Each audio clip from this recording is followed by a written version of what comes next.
Hey everybody, welcome to church. Thanks so much for being here. My name is Pastor Tim and I am so excited that you're joining us for church this morning. Listen, this is it. We are getting ready to reopen next Sunday. And so I hope you're planning to be here with us for Father's Day. We've got a lot of fun things planned. We're going to be setting up some tents in the upper parking lot.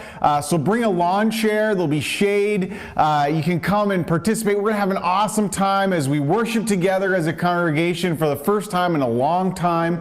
I'm going to be sharing a little bit. We're going to have a lot of connection and community time. And so that's going to be great to be able to see your faces, and hopefully we're going to have some more of this awesome weather that we've been experiencing the last few days. Listen, we're going to have lots of fun stuff. It's Father's Day, so we're going to have some giveaways for our dads, some things, some gifts and stuff like that. So listen, just come and join us next Sunday, 10 a.m. as we get ready to reopen. And that's actually going to be the plan moving forward. Every Sunday morning, 10 a.m., we're going to be hosting outdoor services for the summer. And so we're looking forward to that. We think it's a way that we can safely reopen, or reopen in the safest way possible, I should say, as well as have the most people in attendance as possible. And so we're excited about that. We know it's not going to be without probably a few bumps along the way, but we are more than excited to just see you guys face to face once again. Listen, we also got some other stuff coming up because we are reopening, and so I wanted to share some of those things with you. One is that our Clothed in Love event is back. We weren't quite sure how we were going to be able to do it, but we are able to run it in July 3rd, Saturday, July 3rd from 10 a.m. till noon. And so we're going to be in the church at that point. For our Clothed in Love, it'll be social distance. You'll have to wear masks inside, obviously. And just similar to the last time we ran Clothed event, there'll kind of be a staggered attendance. So as you come in, you'll kind of line up, and about 50 people will be allowed in the auditorium at one time. But listen, this is a free event, a clothing giveaway. So invite your friends, invite your family. Let them know that there is this awesome opportunity to be a part of helping those who are in need, helping those who have had a difficult time during this COVID. Listen, there are lots of industries that have been shut down, continue to be shut down still. And so there are lots of people that are in need of a helping hand in this season. And so we are hoping that through this Clothed in Love, we can just really share God's love with our community.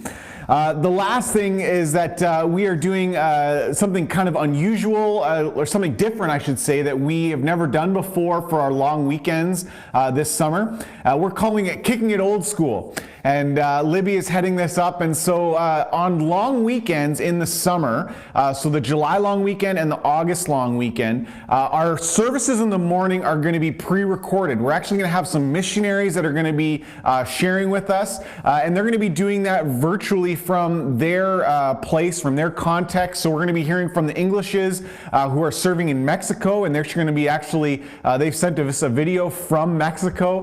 We're going to be hearing from the Dilts who are serving among the First Nations people in the Algonquin area. And so they've also sent us a sunrise service that their First Nations community put together. And so we're going to get to worship along with them during those services. But in the evening, because it is a long weekend, we want to do something a little special, a little bit of a community connection point. In the evening on the Sundays, we are going to be having here at the church at 6:30, we're calling it Kicking It Old School, kind of that old school tent revival maybe that tent meeting, Sunday evening service, whatever kind of church tradition you came from. But Libby's going to be setting up, and so we've got some hymns. We're going to have some people from our congregation leading us in some prayer, as well as some people sharing. And so it's going to be just a great time as we kind of have that community connection point and the opportunity to once again worship together collectively. So once again, bring your lawn chairs, come and join us. So the very first one starts July 4th, which is the Saturday of the July long weekend. And so Libby is going to be leading that one, and our theme is honoring our mothers and fathers as we kind of celebrate Canada Day. And so we are going to be excited to hear from a bunch of people in our own congregation. Carl, I know, is going to be leading us in some prayers, and Lindsay's going to be leading us in some hymns. And so come and bring a lawn chair, come and join us, invite your friends and family again to that. One more thing is we do have a congregational meeting that is coming up, obviously not because I'm pre-recording this, but as you're watching this on Sunday, it is tomorrow, which is Monday, Monday, June 14th at 7:30 p.m. It is on Zoom, and so you can get that link through our congregational email, or you can email me directly, tim@pemchurch.ca, and I will get you that Zoom link. There was also an email that is sent out, going out on Friday, which was, I guess, 2 days ago, if you're watching this on Sunday, that had the kind of the details of that minute. And so the board is proposing kind of a revised budget for 2021, as we were just so blown away by the generosity that you guys showed in 2020. When we went to strike our budget in October, the finances were trending not so great, and so we struck a budget that kind of was extremely conservative and looking to kind of scale back. However, through your generosity, we were just blown away how we ended the year 2020, and so we just really felt that in our response as a board to your generosity should be to recast the budget for 2021 in a more optimistic light because of how generous you were. And so I just want to say thank you. Thank you for your generosity. I know this has been a difficult season for many people. It's been a difficult season for the church, as we've had to learn how to do things differently.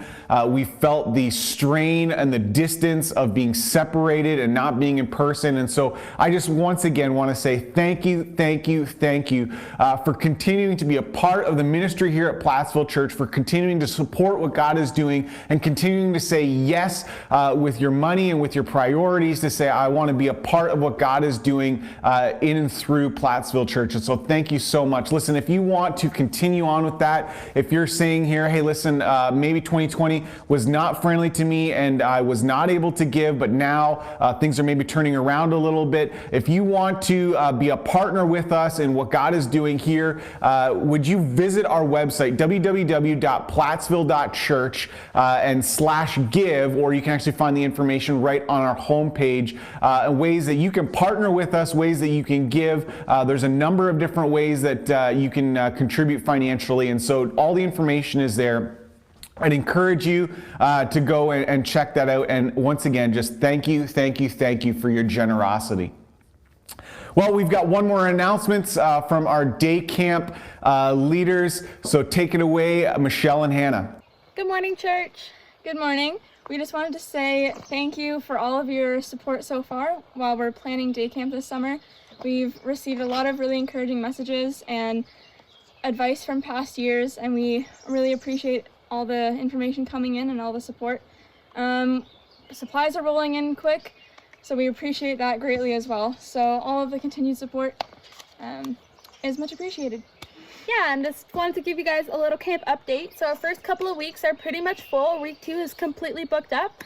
And then week 3, 4, and 5 are over 70% full. So we're just super thankful for all the kids that are currently signed up, that will be able to come to camp this summer, and we'll be able to inspire them and teach them more about who Jesus is. And for some of them, this will be the only time they'll learn about Jesus. So we're really thankful that we get to do that this summer. As well, we have gotten our COVID-19 regulations from the government, from both our provincial and Southwestern Public Health. And the biggest update from previous years is that we won't be able to do field trips this year. So we're kind of bummed about that, but we have some awesome activities coming in instead. So we have booked laser tag, we have booked math science to come in, and we're still looking at other activities to bring into camp. Yeah, and one of the last things, so volunteers, we have finally solidified the positions that we're going to need for volunteers this year. So we have several part-time things that we need help with. If you have a couple hours in the day that you want to come help out, we're going to need help with registration every morning, COVID screening every morning as well. We're going to need help with snack, hot lunches, tuck time, as well as COVID cleaners to help clean the church throughout the day, and as well as helping with setting up and taking down of decorations in between weeks. If you're extra willing and you'd love to help out full-time, we can combine some of those positions so that you can help out all day if that's what you feel you're being called to do, or if you just want to be around all the time. And as well, we have 4 positions each week that are going to be full-time, all day of camp, Monday to Friday, and those are our leader and training positions.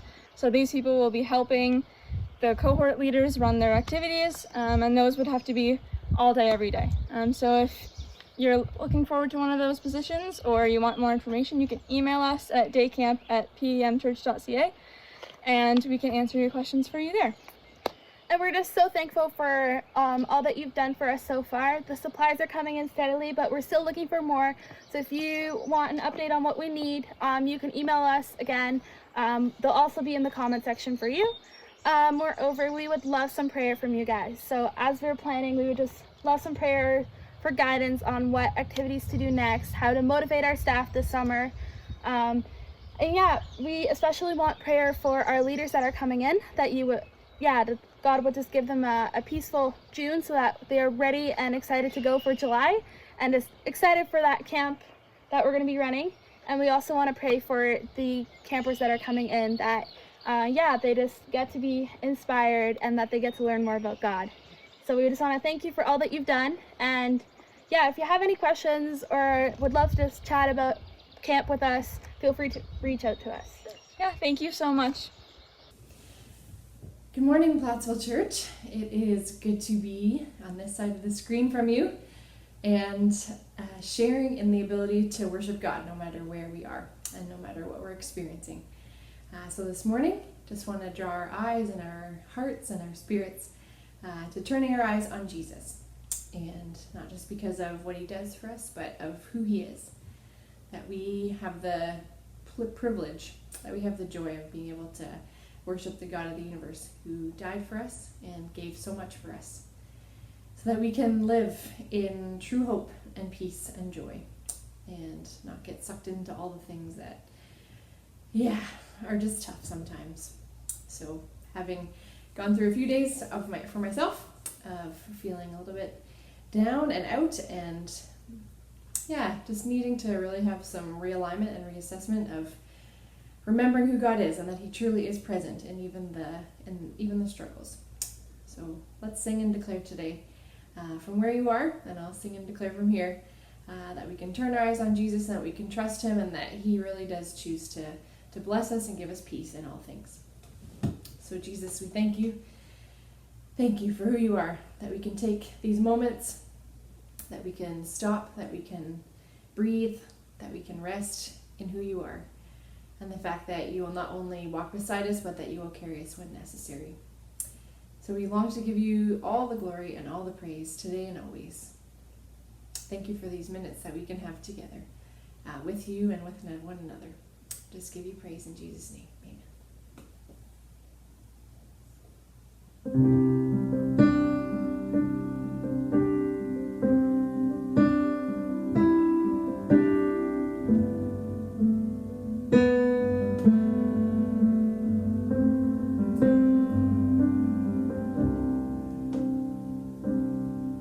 Let's declare. Turn your eyes upon Jesus. So turn your eyes upon Jesus. Look full in his wonderful face, and the things of earth will grow strangely dim in the light of his glory and grace.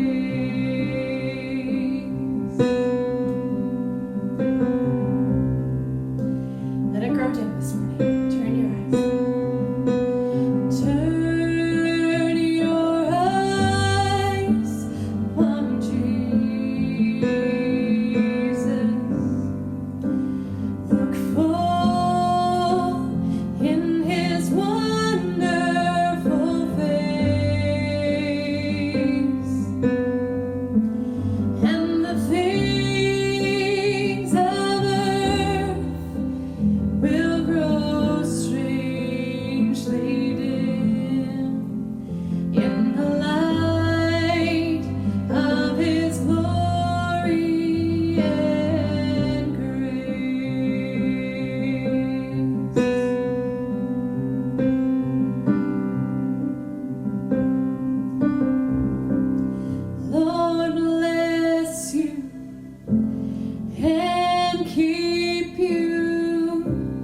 make his face shine upon you, be gracious to you.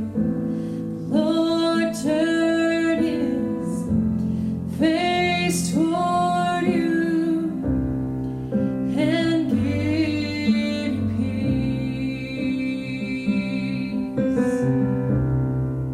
The Lord bless you. The Lord bless you.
matter what waters that we wade in, that those saving arms of God are there.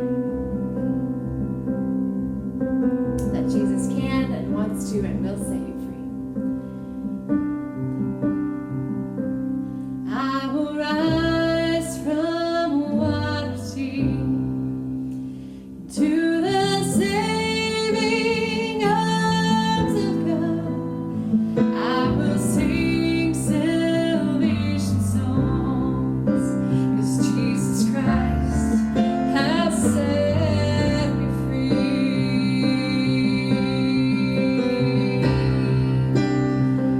Hosanna, Hosanna to the Lamb that was slain.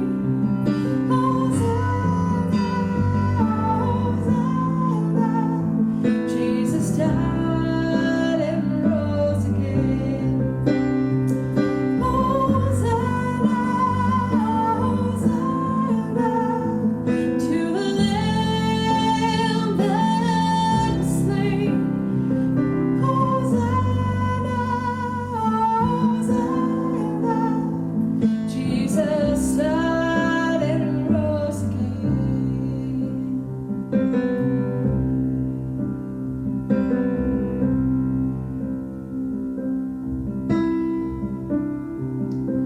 So turn your eyes upon Jesus. Look full in His wonderful face, and the things of earth will grow strangely dim in the light of His glory and grace.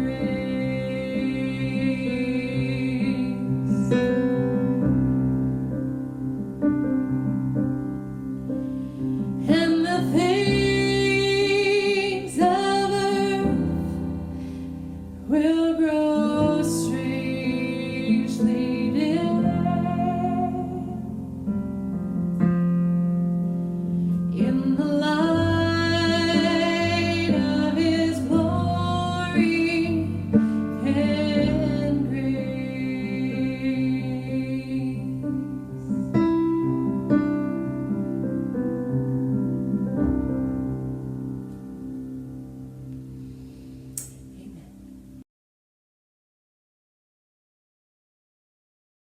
You know, I love my wife, and one of the things I love about my wife so much is that she is incredibly trusting. She's incredibly trusting and empathetic and always leaning in and putting her heart out there for people. But one of the other sides of that coin is that she is also sometimes gullible.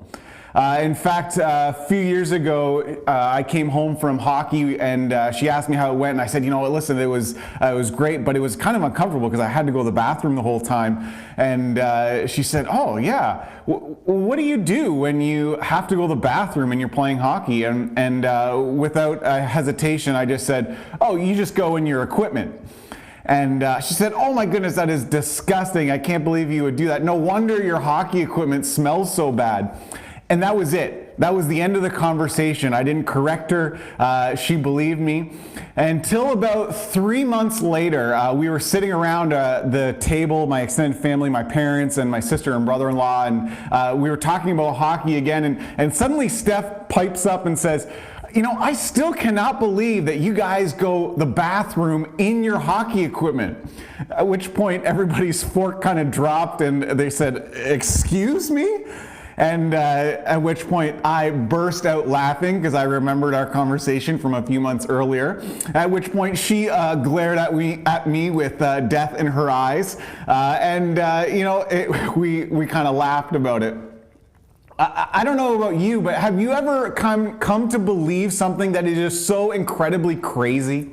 I mean, that's the crazy thing about believing crazy things, is they don't seem crazy to you.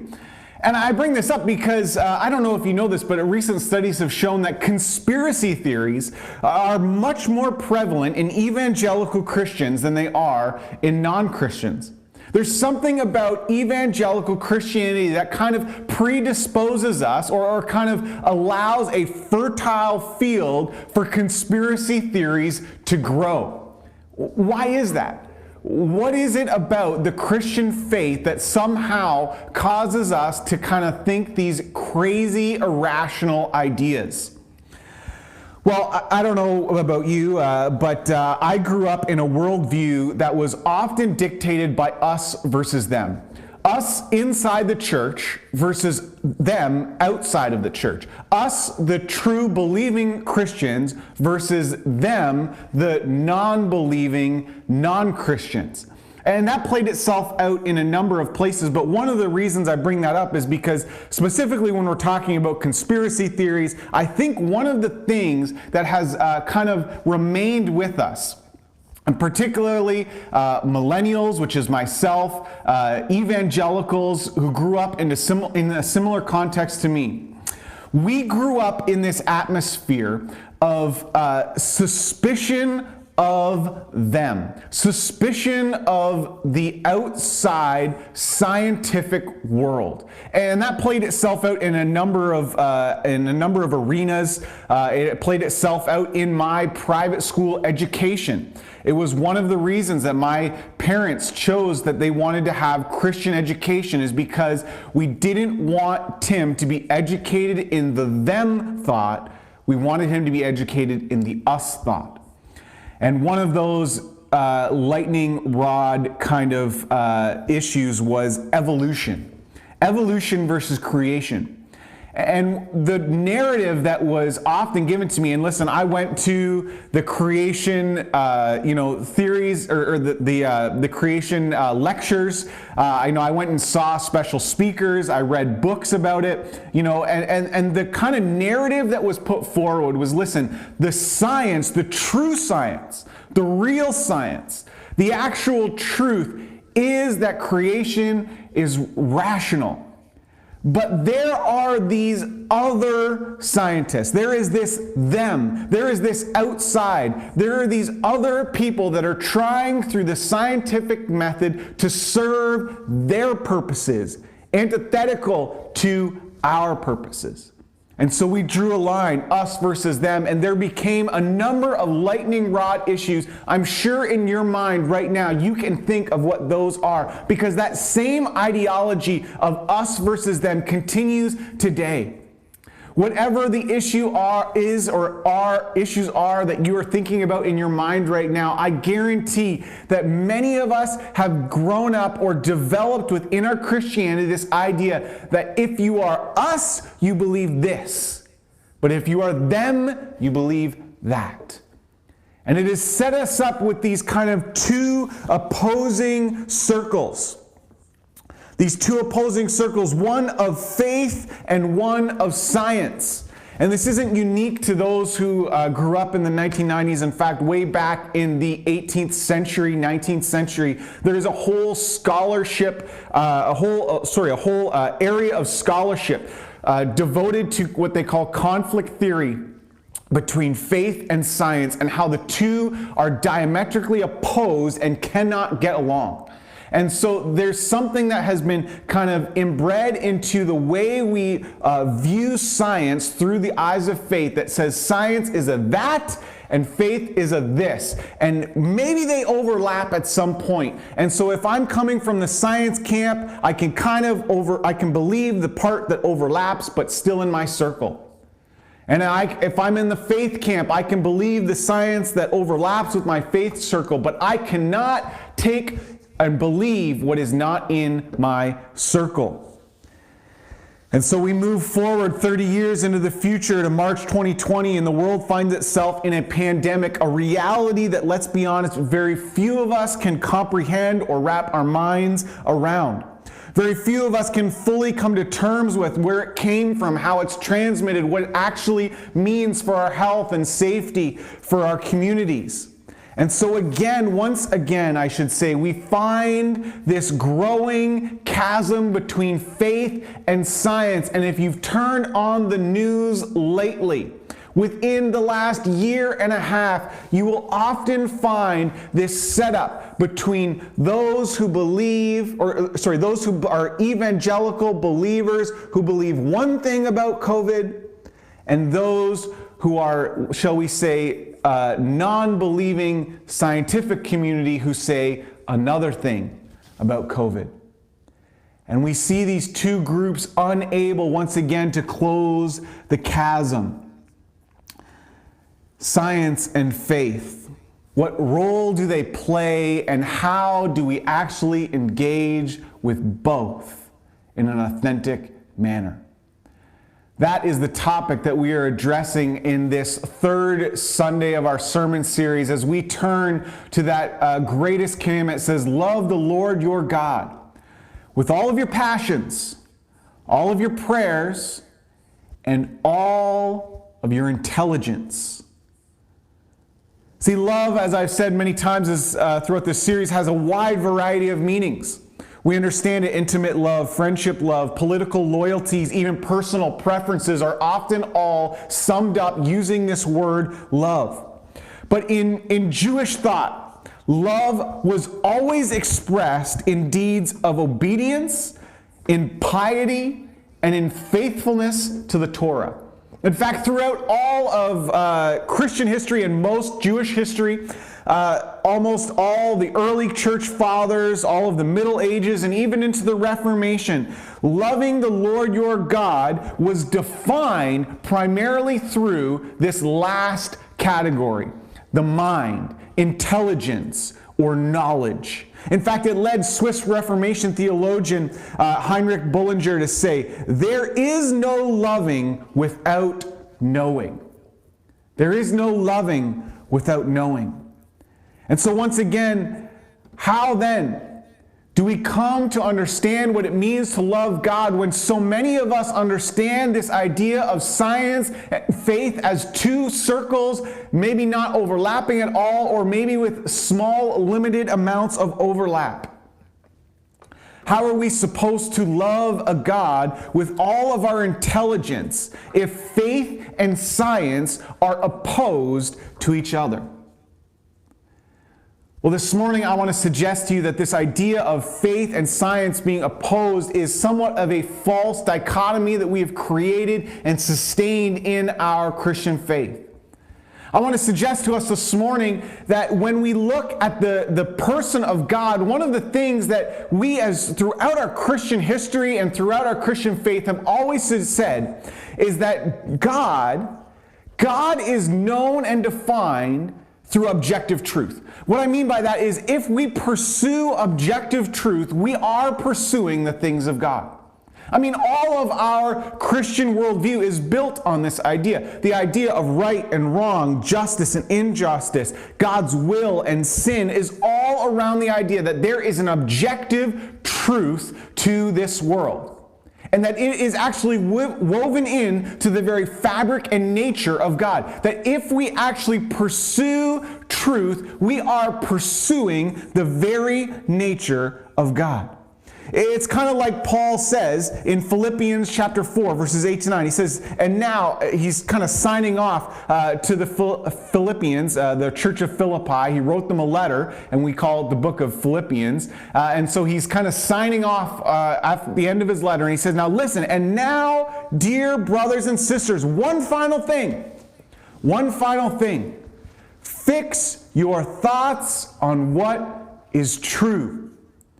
Fix your thoughts on what is true. And then he says this, then the God of peace will be with you. See, there is something that happens. There is something that happens if we will pursue the truth of God. There is a reward at the other end. That actually through the pursuit of truth, we will receive a peace of God that will be with us. Now, this is really somewhat of a difficult challenge to many of us, because many of us have come to place our trust or place our source of peace in other places than God. I mean, many of us have found our foundation or trying to basically come to terms with how the world works through other sources than God. We are uncomfortable, mainly because of our view of God, mainly because of maybe the intangible nature of God, maybe because of past experiences or hurt, but we often are resistant to put our main foundation in God. Rather, we choose to put our peace, or try and find our source of peace, I should say, in other more tangible areas. Sometimes it's in relationships. Sometimes we look around at the people around us and we say, listen, if I can just be loved, if I can just be accepted, if I can just be, kind of a part of the group, then finally I will be at peace. For some of us, it is science and technology. Listen, if we can finally figure out the source to this sickness, if we can finally figure out the realities of what's going on, if we can finally understand how the universe is at work, if we can finally this or that, if we can finally get a piece of technology that will aid us in our progress, if we can finally get some sort of technological advancement that will take away the strife and conflict, then we will have peace. But Paul here very clearly says, listen, there is only one source of peace. That as we pursue God, as we pursue the truth of God, the only source of peace is Him. See, I want to suggest to us that this idea of science and faith, two circles, is really just an inaccurate, separation, and really not actually that useful. There are many scientists, in fact, there are many studies of the faith of scientists that have shown that there are many well-believing, born-again Christians that have devoted themselves to a life of science. But they are the first to recognize that science is, though a trusted source, if we're honest, we have to admit that science is limited. It can only answer all of the questions that our human intellect and wisdom can actually muster and create. In other words, science is limited by our limits. But those of us who have faith in the Bible also have to admit that, listen, we recognize the Bible was not written to answer all the questions of the natural world. It just wasn't. It wasn't handed down that way. It wasn't written that way. It wasn't inspired that way. Both have a significant place in our pursuit of God's truth. But in it all, whether we are kind of coming at it from one side or the other, in it all, we must recognize that there is only one source of peace. So maybe the better question is, where does your peace come from? What is bringing you peace beyond your current circumstances? What is bringing you hope beyond what you can see? What is giving you a vision for the future? What is motivating you to love your neighbor? What is it that is driving you? Is it a love for God? A pursuit of Him with all of your being? That you, as you pursue truth with your mind, would find a source of peace that goes beyond what you are currently experiencing. This morning, I want to challenge us to do two things as we end this sermon series. As we talk about pursuing God and loving God through our mind and intelligence, the first thing is we need to acknowledge that peace is only found in God. God is our only source of peace. The second thing we need to do is we need to pursue truth. We cannot be happy with a shallow faith. We cannot be happy with answers that we say, oh, you don't have to know those answers. You just have to believe. No. Faith is not a crutch. Faith inspires, motivates, and pushes us towards a pursuit of truth. And so my challenge for you is to first recognize that God is the only source of peace. And second, to pursue truth. Go deeper in your faith. Maybe this summer or even this week you want to read a book by a Christian scientist. There are lots of them. Maybe you want to take an online theology course. Maybe you want to pick up a commentary and read along with your daily Bible reading to go deep into the context, the textual sources, and what it actually means. Maybe you want to pick up a resource that can help you investigate the questions that you have been having. Would you recognize God is the source of peace? And then would you pursue that truth? And watch how the love of God will come alive in your life as you pursue His truth. As we end our sermon series, it's a short one, just 3 weeks. I wonder if there's an area of your life that you have identified going through these 3 weeks. Where does God want to grow the love you have for Him? What does God want to do in your life? Where is God stirring you and motivating you? Is it to grow in a love of God in your passion? To pursue the things of God in your life? Is it a love of God that is built or needs to develop in your prayer life, in your spirituality? To recognize His greatness and surrender to His will in every day? Is it a growth in the love of God in your intelligence, that you would pursue truth and a deep faith in Him? That we would love our God with all of our heart, all of our soul, and all of our mind. With our passion, our prayers, and our intelligence. Will you join me this morning as we end and just commit ourselves to loving God, the foundation of our faith, the first things first? Will you pray with me? Father, we come before you this morning and we simply say, we love you. We love you. We make that choice in our hearts to love you with all of our passions, to pursue you with all of our energy in everything we do, in all of the ways that you have created us uniquely to be your ambassadors in this world.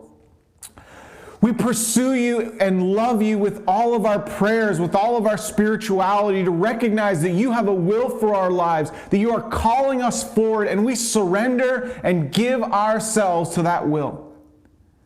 And we love you with all of our intelligence and all of our mind to pursue you so that we will not be known as a people with a shallow faith, but we will have a deep, lasting faith that can handle the difficult questions of this world. Father, may you help us as we turn our hearts to choose to love you with all of our passion, all of our prayer, and all of our intelligence. And then, out of an overflowing abundance of that love, may we love our neighbor as ourselves. In your holy, holy name, amen. Well, thanks so much for joining us for this sermon series. And listen, we are excited for reopening next Sunday. We're excited to see you face to face. We're excited to celebrate dads. So come and join us. Bring a lawn chair and come and be a part of our reopening next Sunday. God bless and have a great week.